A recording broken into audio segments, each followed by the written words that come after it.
Exercise 6.2 question number 2 शुरू कर रहे हैं। ठीक है, एक्सरसाइज 6.2 क्वेश्चन नंबर 2 देख रहे हैं। ओके, देखिए कंटिन्यू करें।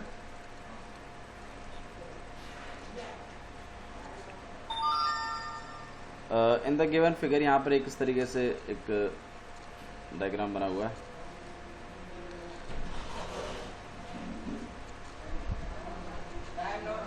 नोट डाउन हो गया बाबू? ठीक है, यहाँ पर आपको क्या दिया हुआ है x और यहाँ क्या दिया हुआ है ये y।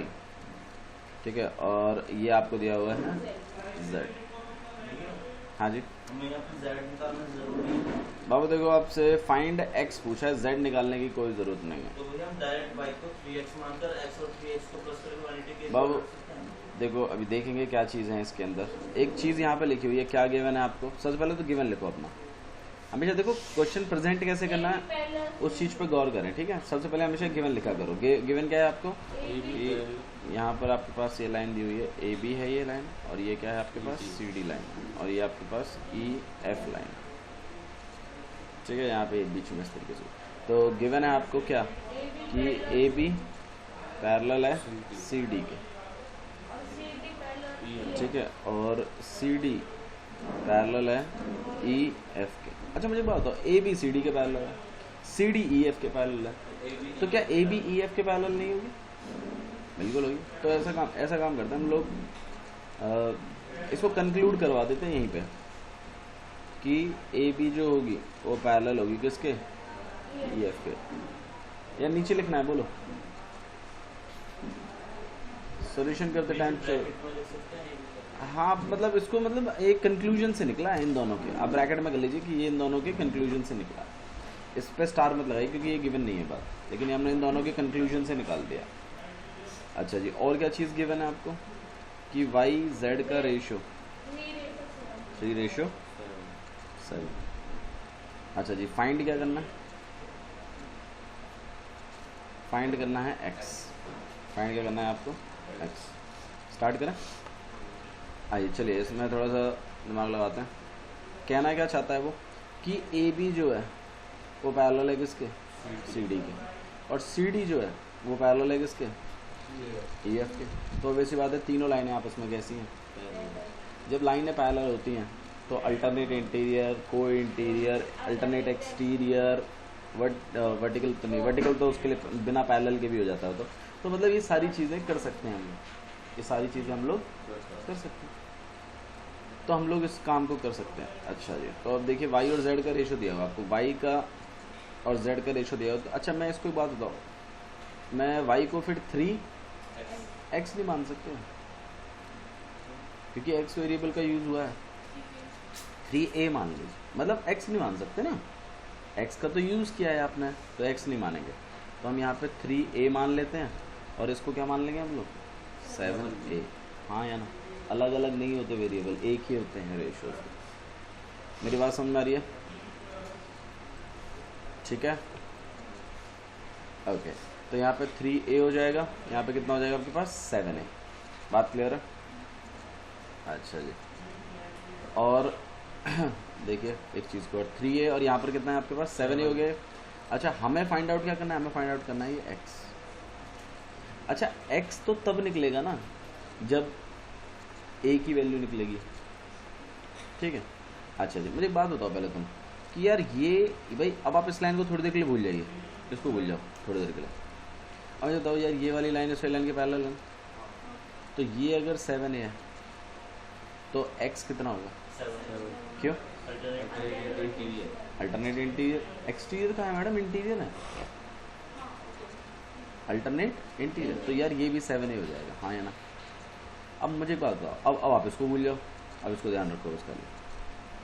अब आपको जो लाइन बोलनी है उसको देखो। ठीक है, तो हमें ये बात तो समझ में आ गई कि यार ये भी क्या बन जाएगा?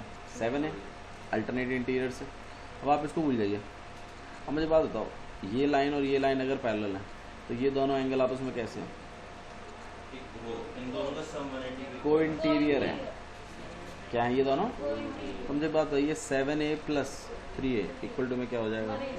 रीज़न क्या दोगे? और इन दोनों को सॉल्व करते हुए क्या मैं a की वैल्यू निकाल लूँगा? जो भी आएगी 18 आएगी वैसे।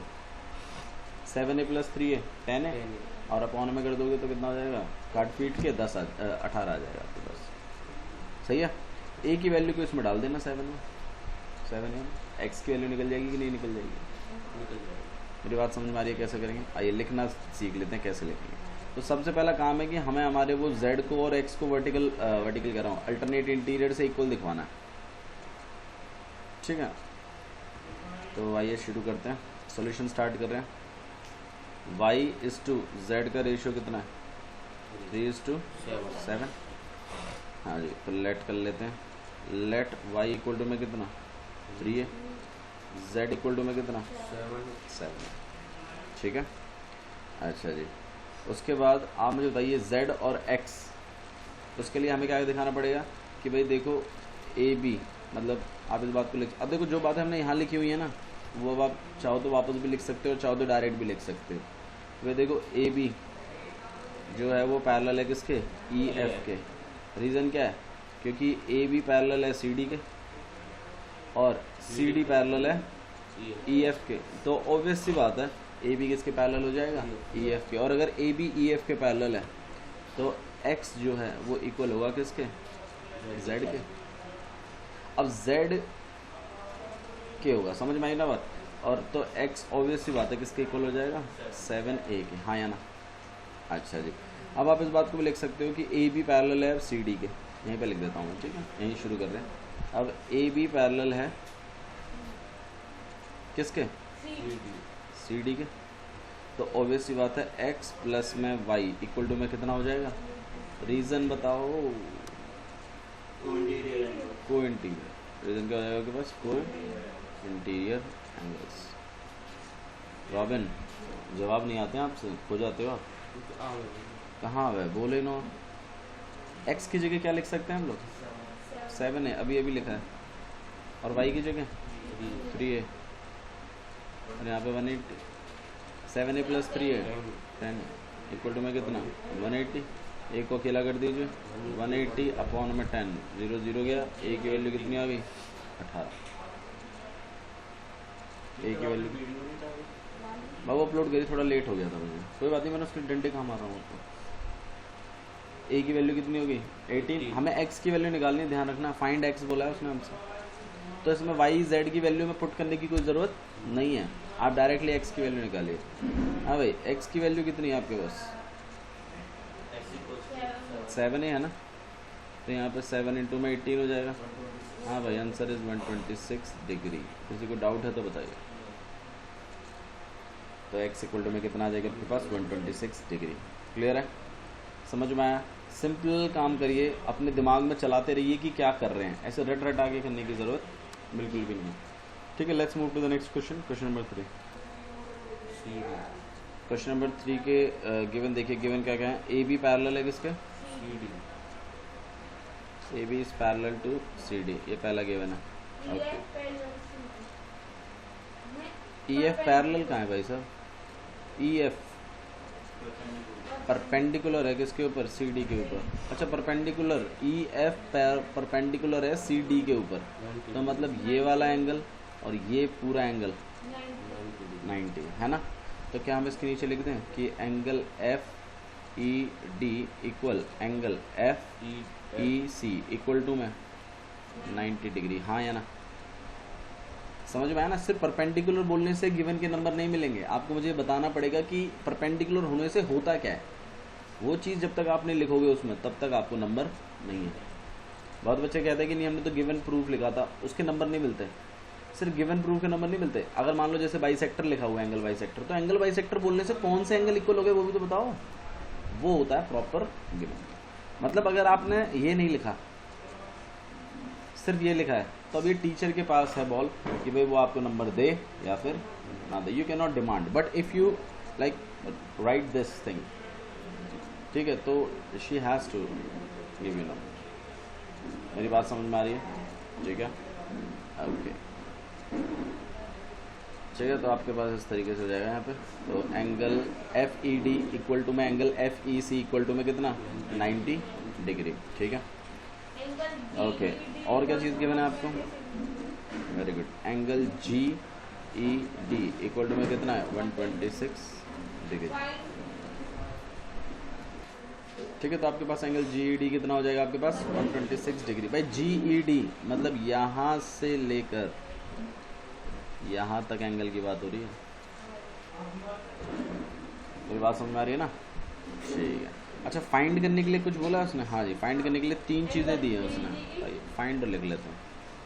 फाइंड है angle A G E, angle G E F and angle F G E. एक बार मैं इन एंगलों को थोड़ा सा लिख लेते हैं हम, जो ब्लू सेंटर लाइन होंगे उन एंगलों को निकालना है। ए जी ई मतलब ये वाला एंगल निकालना, जी E F, G E F, अरे यही वाला पूछा है। अच्छा, इसको कैसे निकालोगे थोड़ा बताना। 126 में से 90 माइनस कर दो, ये निकल जाएगा, छोटा सा ही तो है, नहीं है? और F G E, F G ई, भाई ये वाला निकलेगा तो लीनियर पेयर बना के इसको भी माइनस कर लेंगे। बात समझ में आ रही है ना कैसे करना है? अब वही तो बात है ना, इसको कैसे निकालेंगे। भाई मुझे बात दो यार, ये वाली लाइन इस वाली लाइन की क्या है? ये 126 है, फिर ये कितना होगा? रीजन नहीं निकलेगा। ये निकलते ही बाजू वाला भी निकाल देना लीनियर पेयर बोल के, ये वाला निकलते फिर इसको निकाल लेना बीच में। 90 तो आई, 126 में से क्या कर देना, इसको माइनस करवा देना, ये बीच वाला भी नहीं है। भाई देखो, मैं आपको एक सिंपल सी बात बताऊं, it's a game that you need to play. ठीक है, एक बात को हमेशा ध्यान रखिए। और ऐसे क्वेश्चंस ना डायग्राम में ही हो जाते हैं। भाई कैसे निकलेगा, इसमें इसको माइनस कर दूंगा, ये वर्टिकल अपोजिट, ये इधर और ये उधर, ऐसे करके डायग्राम में ही सॉल्व हो जाता है क्वेश्चन। तो बाकी तो बस खाली लिखने की बात होती है। ठीक है, और कॉम्पिटिटिव एग्जाम्स के हिसाब से जो ओलंपियाड में आप दोगे उसके हिसाब से आपको मतलब डायग्राम में ही सॉल्व कर देना है सवाल, क्योंकि उसमें लिखने का तो फंडा होता ही नहीं है। आपका आंसर निकला, आपने टिक करना है बस। मेरी बात समझ में आ रही है? तो कोशिश किया करो कि डायग्राम में ही सॉल्व कर दो सवाल को, बाद में तो खाली थोड़ा सा लिखने का प्रेजेंटेशन होता है बस। शुरू करें? आइए शुरू करते हैं सॉल्यूशन। हाँ जी, तो सबसे पहले कौन सा वाला एंगल निकालोगे? ये वाला निकालना, सिंपली निकल जाएगा। ठीक है, तो एंगल जी ई डी, जी ई एफ निकालने के लिए जी एफ जी ई बोल लो, एफ जी ई तो अलग हो जाएगा, जी ई एफ। हाँ जी, जी ई एफ निकालने के लिए आपको क्या करना पड़ेगा? एंगल जी ई डी में से माइनस करना पड़ेगा एंगल एफ ई डी। हाँ या ना? अच्छा, जी ई डी कितना है आपके पास? 126 डिग्री माइनस 90 डिग्री। हाँ भाई, 126 में से 90 माइनस करिए, कितना आता? तो 36। तो एंगल जी ई एफ कितना आ गया? और इस तरीके से देखो, अंडरलाइन किया करो इसको ऐसे ब्रैकेट्स में कि हमने एक आंसर निकाल दिया। ये निकल गया ना? अच्छा जी, वो अब वाला भी कर लेते हैं, अल्टरनेट इंटीरियर वाला। भाई ए बी जो है वो पैरेलल है किसके? सी डी के। ए बी जो है वो पैरेलल है किसके? सी ई डी के, सॉरी सी डी के। और angle A G E equal हो जाएगा एंगल जी ई डी के। Angle A G E equal हो जाएगा एंगल जी ई डी के। रीजन बता दो भाई। Very good, alternate interior angles, alternate interior. ठीक है, अच्छा ए जी ई और जी ई डी की वैल्यू तो हमें बताइए। तो एंगल ए जी ई भी कितना हो जाएगा? अंडरलाइन कर दीजिए। ठीक है, अच्छा जी, अब इस वाले को निकालना है, अंदर वाले को। Linear pair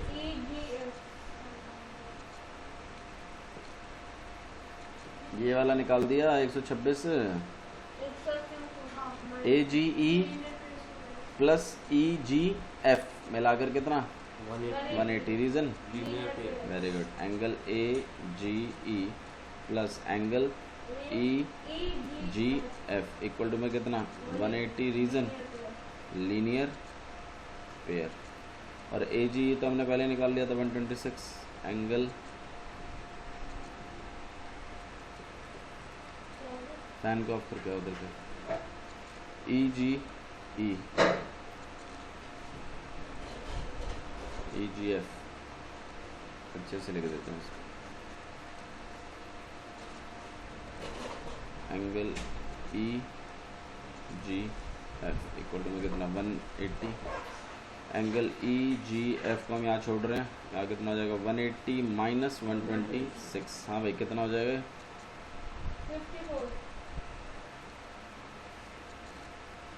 54 degree. आया समझ में? हमने तीनों तरीके के एंगल्स निकाल दिए। क्वेश्चन नंबर 3 क्लियर है आप लोग को? ठीक है, okay let's move to the question number 4। क्या है क्वेश्चन नंबर 4? देखिए क्या लिखा हुआ है। देखो काफ़ी पॉपुलर क्वेश्चन है ये, ठीक है, बहुत बार एग्जाम में पूछा भी जाता है, तो मैं चाहता हूँ कि आप इसको देख लें कैसे करना है।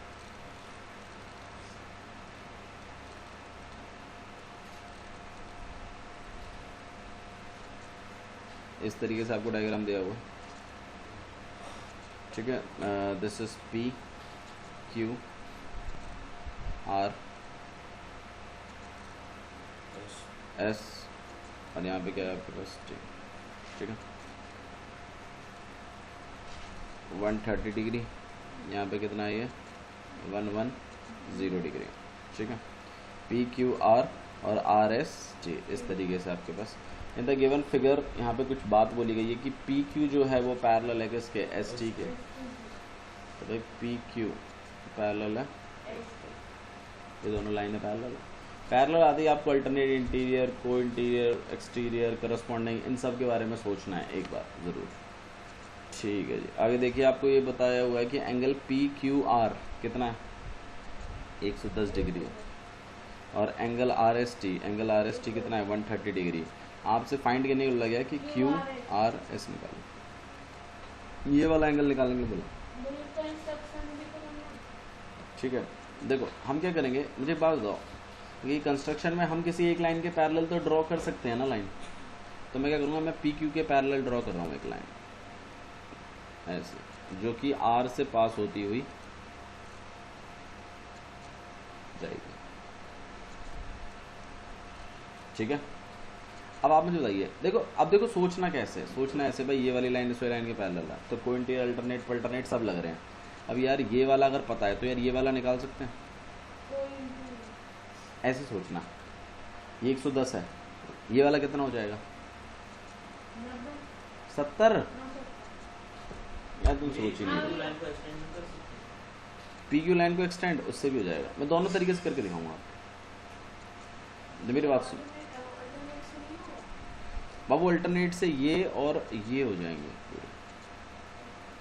अच्छा आप कह रहे हो सिर्फ इतना, नहीं इतना कैसे हो जाएगा भाई। देखो सुनो, हमने ये जो दो एंगल्स बनाए थे इस तरीके से, इसमें ये पैरेलल लाइन को टच होना चाहिए एंगल, और बीच वाली लाइन को टच होना चाहिए, और जो इधर का अल्टरनेट बताओगे वो भी बीच को और पैरेलल लाइन को ही टच होना चाहिए, ना कि यहाँ से कोई एक लाइन जा रही है टच्ची सी और आपने बोल दिया ये वाला एंगल इस वाले एंगल के इक्वल। ऐसा ना हो जाए, ये गलत है, ये मिस्टेक करी है बच्चों ने, इसलिए बता रहा हूँ तुम्हें। बच्चे क्या करते हैं, इसको और इसको क्या बता देते हैं, अल्टरनेट।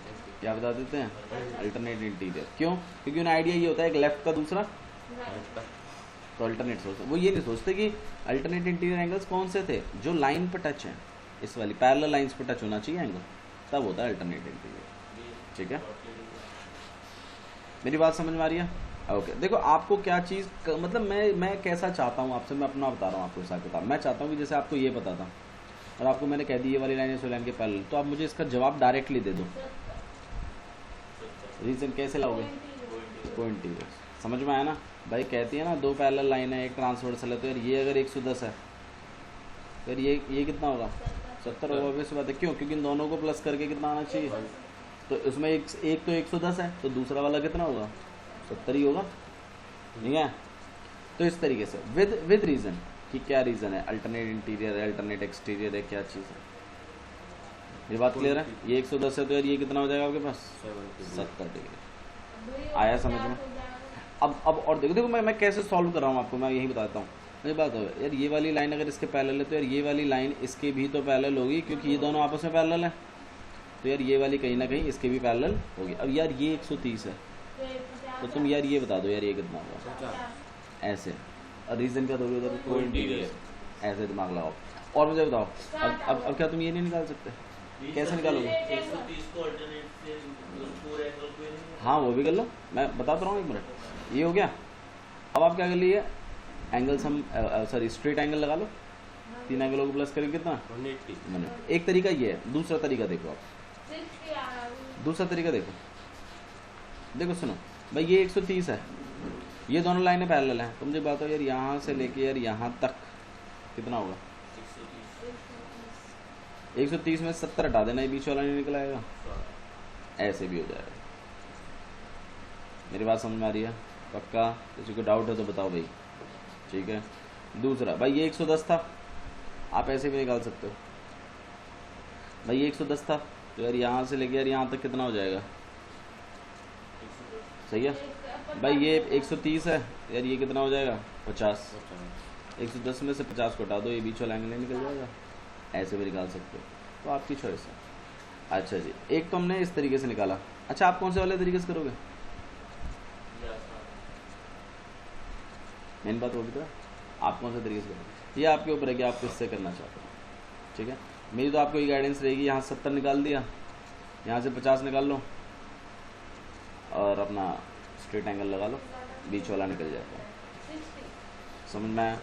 अच्छा जी, मेरे को अक्षर ने एक बात और भी बोली, उसके ऊपर और गौर करेंगे हम लोग। ठीक है, अक्षर ने मेरे को बोला भैया ये वाला ऐसे सवाल था, यहाँ पे एस है, यहाँ पे टी है, यहाँ पे पी है, ये क्यू है और ये आर है। भैया आपने ये एक्स्ट्रा लाइन बनाने की क्या जरूरत थी? आप इसे ही एक्सटेंड कर देते। ये वाली साइड तो ऑलरेडी इसके पैरेलल है, तो यार ये वाली भी इसके पैरेलल ही हो ही जाती है। भैया ये 130 है और ये वाला कितना भैया? 110 है, और हमें इस वाले एंगल को निकालना है ना। चलो ठीक है, करते हैं एक सवाल। देखो बड़ा ही सिंपल सवाल है, ऐसा कुछ मतलब डायग्राम ऐसा भी तो हो सकता था। अब ऐसे में कैसे निकालेंगे ये सोचो, मतलब ऐसा अगर गिवन है तो कैसे निकालोगे? अब ये 130 है तो मुझे एक बात यार ये कितना होगा? रीजन ये 50 है तो यार ये कितना होगा? 50। सही है। अब ये वाला एंगल और ये वाला एंगल प्लस करके कितना आना चाहिए? क्यों? एक्सटीरियर एंगल प्रॉपर्टी, किसी ट्राइंगल की अगर एक साइड को अगर आप एक्सटेंड करते हो तो ये वाला एंगल अंदर के दो अपोजिट एंगल्स के क्या होता है? इक्वल होता है, प्लस के। तो यार ये ट्राइंगल है आपका, ये सोचो ना, ऐसे है ट्राइंगल, उल्टा रखा है ट्राइंगल और इसको एक्सटेंड किया है आपने इस साइड का। तो यार ये एक्सटीरियर एंगल हो गया, ये अंदर के दो एंगल हो गए, क्या होगा? तो ये चीज़ प्लस में 50 इक्वल टू में कितना? 110। 50 को उधर ले जाओगे 60 हो जाएगा, तो एक्स के लिए कुछ नहीं है। ऐसे भी कर सकते हैं अगर आपका मन है तो। कर पाएंगे? लिखें? हाँ भाई कैसे करना है? ऐसे करना है? कैसे करना है? पिछले वाले की तरह करना है? देखो हिंट आपको एग्जाम में नहीं होगी गिवन, तो आप किसी भी तरीके से लिख सकते हैं, ये आपकी चॉइस है। ठीक है, तो आइए लिख लेते हैं। सबसे पहले तो गिवन ही लिख लेते हैं। हाँ भाई गिवन क्या क्या बात है? गिवन है कि पी क्यू पैरेलल है एस टी के, पहला गिवन। दूसरा angle P Q R equal to में कितना है? 110। और तीसरा angle R S T equal to में कितना है? 130 डिग्री। अच्छा इसमें फाइंड जो करना है वो है angle Q R S. Solution start कर रहे हैं, करें शुरू? ओके, तो सॉल्यूशन स्टार्ट करने से पहले एक काम करना पड़ेगा आपको। कंस्ट्रक्शन तो लिखा ही नहीं आपने, कंस्ट्रक्शन और लिखो कंस्ट्रक्शन। ठीक है, यहाँ पर हम एक लाइन ड्रॉ करेंगे एक्स वाई, जो कि आर से पास होती हुई जा रही है और जो पैरेलल है पी क्यू के। तो draw a line X Y parallel to PQ P Q and passing through S T के, तो वो डायरेक्टली हो जाएगी। पी क्यू एस टी के पैरेलल है तो ऑटोमेटिकली वो एस टी के पैरेलल। लेकिन जब आप कंस्ट्रक्शन करें तो ध्यान रखें एक ही लाइन के पैरेलल बना सकते हो आप, दूसरी वाली लाइन के पैरेलल नहीं बना सकते। तो draw a line X Y parallel to P Q and passing through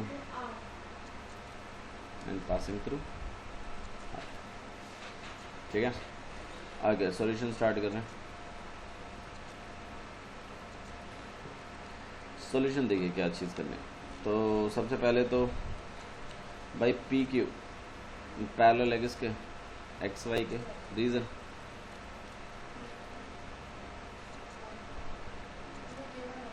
construction है, गिवन नहीं, कंस्ट्रक्शन। ठीक है, अगर पी क्यू एक्स वाई के पैरेलल है तो ऑब्वियस सी बात है angle P Q R plus angle Q R X equal to कितना, 180 रीजन को को इंटीरियर एंगल्स। सही है, 110 है तो यहाँ पे 110 डाल देते हैं। एंगल क्यू आर एक्स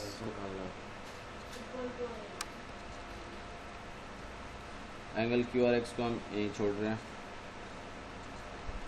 और यहाँ पे 180 माइनस 110 180 माइनस 110 कितना हो जाएगा आपके पास 7। तो angle Q R X equal to में कितना हो जाएगा आपके पास 70 डिग्री। हाँ भाई, कोई डाउट है किसी को तो बताइए।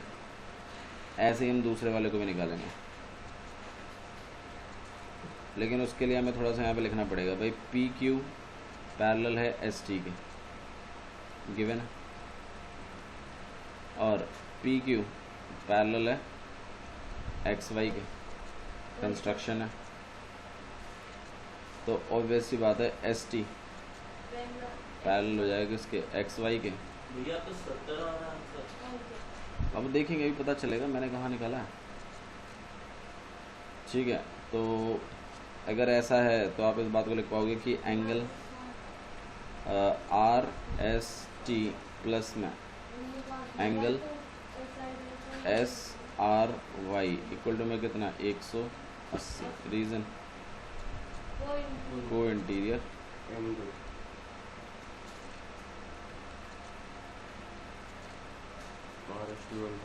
ठीक है। एंगल आर एस टी कितना आपके पास 130 और एंगल एस आर वाई हमें निकालना है और 180। इसको तो ले आगे माइनस करेंगे। Angle S R Y equal to में 180 माइनस 130 कितना हो जाएगा आपके पास 50। तो एंगल एस आर वाई कितना हो गया 50 डिग्री। हाँ या ना, यहाँ तक आया समझ में? ठीक है, अब स्ट्रेट एंगल और लगा लेते हैं, तीनों एंगलों को प्लस करा लेते हैं। ठीक है, अच्छा जी, कौन कौन से एंगल हैं आपके पास? एंगल है आपके पास Q R X, angle Q R X plus angle Q R S plus angle S R Y equal to में कितना 180 रीजन स्ट्रेट एंगल। ठीक है, आप पूरा लिखें, मैं थोड़ा स्ट्रेट लिख रहा हूँ। ओके, क्यू आर एक्स कितना है आपके पास 70, ये तो निकालना ही है, और प्लस में 50 इक्वल टू में कितना 180 70 प्लस 50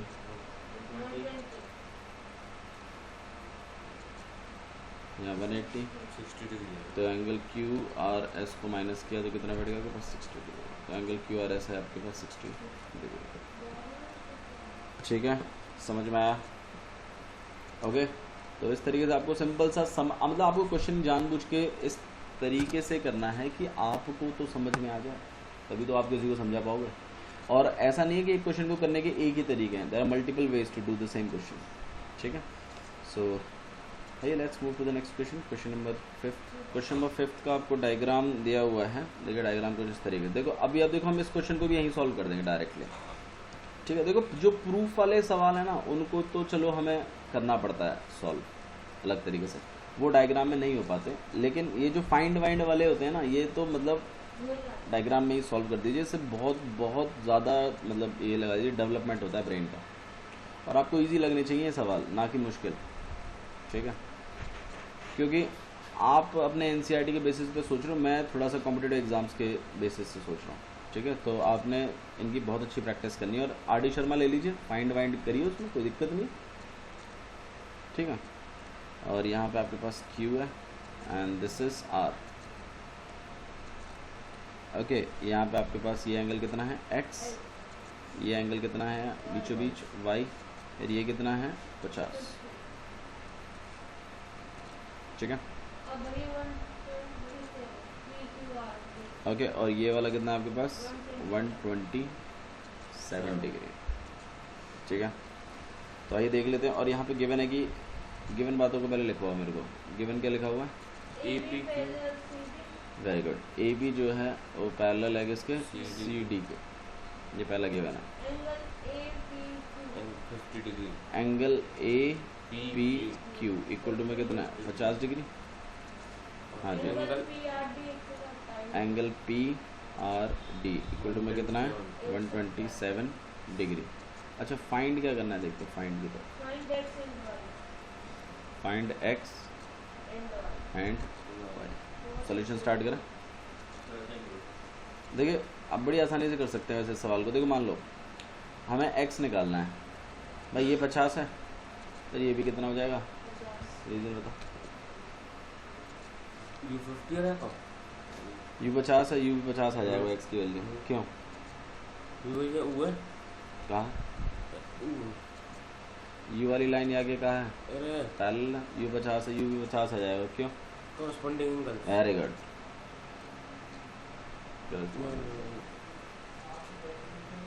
तुम्हें सोटा लगना चाहिए, यू डिजर्व। ये दो लाइनें हैं इस तरीके से ट्रांसवर्सल कटी है, ये वाला एंगल इस वाला एंगल के इक्वल क्यों होगा? अल्टरनेट इंटीरियर, पड़ जाएगा। अल्टरनेट इंटीरियर, ये अल्टरनेट इंटीरियर एंगल्स हैं। क्या है ये? तो ये वाली लाइन इस वाली लाइन के क्या है? पैरेलल है। तो ये 50 है, तो यार ये भी ऑटोमेटिकली क्या हो जाएगा? 50 हो जाएगा। Alternate interior. तो एक्स तो निकाल ही दिया हमने, वाई पे और काम कर लेते हैं थोड़ा। मुझे बात हो यार, ये 127 है, तो यार ये कंप्लीट कितना होगा? 127। देखो ना, पैरेलल लाइन पर टिक रहा है ना पाँव तो, और एक ट्रांसवर्सल पर टिक रहा है। यहाँ पे पैरेलल पर टिक, यहाँ पे पैरेलल पर टिक रहा है और एक ट्रांसवर्सल। ये 127 है, तो यार ये भी कितना हो जाएगा? इसमें से अगर मैं 50 माइनस करवा दूँ, समझ में आया ना? तो बताओ क्या ये डायग्राम, क्या ये मुश्किल है? बिल्कुल नहीं है। एक तरीका तो ये है, दूसरा देखो भाई, ये तो आपने निकाल ही लिया 50 है। मुझे बात हो y प्लस में x इक्वल टू 127 होगा। रीजन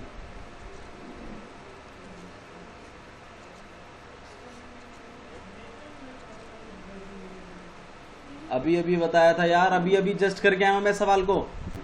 एक ट्रायंगल में बाहर का एंगल तुम्हें पता है, अंदर के दो के प्लस के बराबर नहीं होगा। कौन सी प्रॉपर्टी है?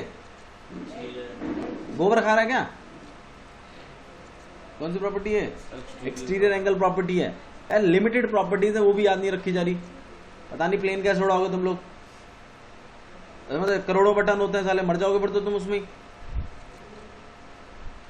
ठीक है, ये वाला एंगल और इस वाले एंगल का प्लस करके बाहर का एंगल बनेगा।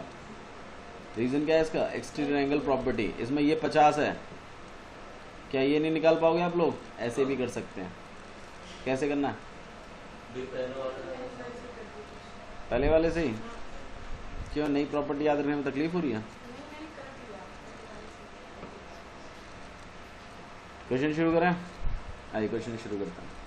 Angle A P Q equal हो जाएगा एंगल। सबसे पहले वो गिवन विवन लिख लेते हैं थोड़ा सा ना, यहाँ पे थोड़ा सा बात तो लिखनी पड़ेगी ना। ए बी पैरेलल है किसके? सी डी की। रीजन क्या है? अल्टरनेट अल्टरनेट लगाने से पहले लाइनों को पैरेलल दिखाया करो, कौन सी लाइन पैरेलल है जिसकी वजह से लिख रहे हो आप इस बात को। ठीक है, तो आपका angle A P Q equal हो जाएगा एंगल एंगल एक्स के। एंगल ए पी क्यू कितना है? 50। ये कितना हो जाएगा? एक्स। तो एक्स इक्वल टू कितना हो जाएगा? 50। यहाँ रीजन लिखाओ, अल्टरनेट इंटीरियर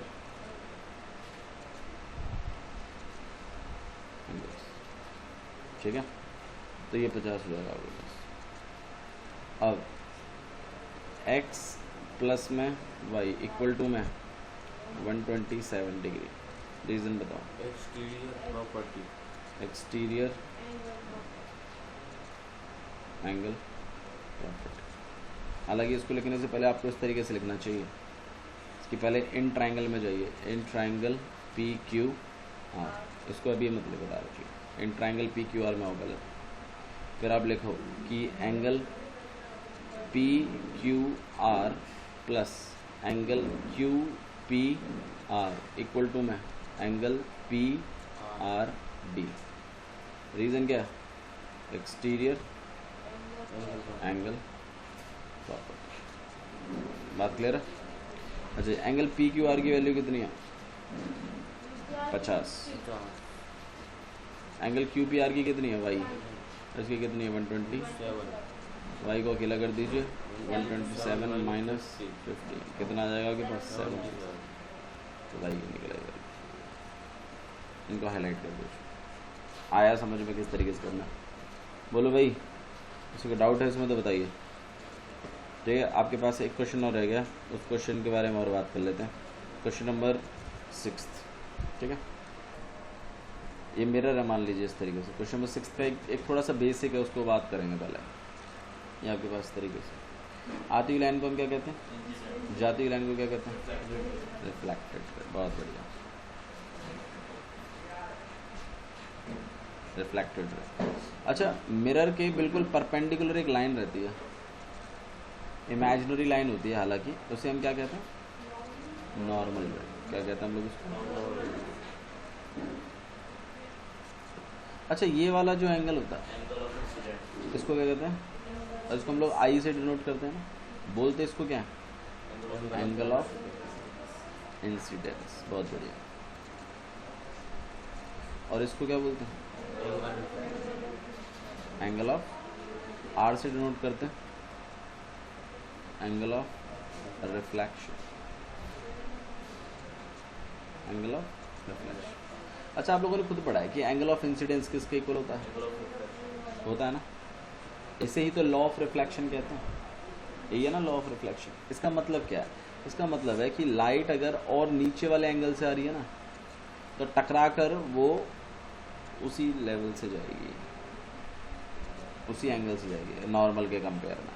मतलब जैसा जितना एंगल वो यहाँ क्रिएट कर रही है आते टाइम, उतना ही एंगल वो जाते टाइम भी क्रिएट करेगी। ये कहता है आपका लॉ ऑफ रिफ्लेक्शन। लाइट कभी भी ऐसे नहीं आएगी, मतलब ऐसा नहीं होगा जैसे सरफेस है, आप ऐसा मार रहे हो और ऐसे चली गई, वो रफ सरफेस पे होता है, स्मूथ सरफेस पे ऐसा। तो ये आपका लॉ ऑफ रिफ्लेक्शन है। ये क्या है आपके पास? Law of reflection. ठीक है, तो आपको इस चीज़ को ध्यान रखना है। ठीक है, और बाकी इस क्वेश्चन नंबर 6 को हम लोग कल निपटाते हैं। ठीक है, क्योंकि इस बात को ध्यान रखिएगा। अच्छा, मुझे एक चीज़ और बता दो। अगर एक यहाँ पे एक लाइन है, इसके तुम 90 डिग्री एक लाइन बनाओ, और यहाँ पर एक और लाइन है और इसके भी तुम 90 डिग्री बनाओ, और ये बात मैं कह दूँ कि ये वाली लाइन इस वाली लाइन के क्या है? पहले। तो क्या तुम इससे कंक्लूड कर पाओगे? तुम इसको कैसे प्रूफ करोगे कि ये वाली लाइन भी इस वाली लाइन की क्या होगी? कैसे करोगे बताना। मैंने बता रखा है ये 90 और यार ये भी कितना है? 90, और ये वाली लाइन इस वाली लाइन के पैरेलल है। ये प्रूफ करके दिखाओ कि ये वाली लाइन और ये वाली लाइन आपस में पैरेलल है। हाँ, टच कर लो, कोई दिक्कत नहीं। बताओ बताओ।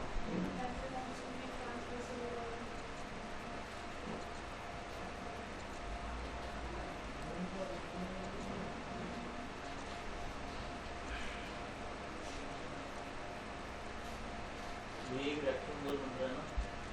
मुझे क्या पता, तुम बताओ क्या बन सकता है। चलो ठीक है, इसके बारे में हम लोग कल बात करेंगे, वीडियो ना बहुत लंबी हो जाएगी। ठीक है, okay, that's all for today, thank you.